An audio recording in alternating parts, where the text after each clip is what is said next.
Transport na tak volaným Verbáskym mostce u Kúly bude zastanovený od 27. júlia po 10. september 2020 roku pre sanáciu državnej dráhy Peršoho Bešoru číslo 15. Na mostce pri kanálu Dunaj-Tisa-Dunaj praví šeplivajúca ploča i opravia asfalt. U tej fázi robotoch transport čo napriamuje na alternatívne dráhy.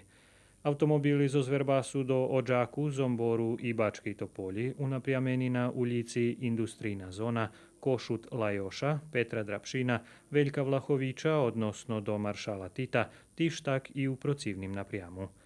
Terchovný transport i javní prevozky zo Zverbásu do Odžáku, Zomboru i Bačkej Topoli unapriamení na ulici Industrijná zóna, Košut Lajoša, Dože Derďa, Jakova Ignjatoviča, Josipa Kramera, Železnícka, Veľka Vlachoviča po ulicu Maršala Tita a tak i u procívnym napriamu.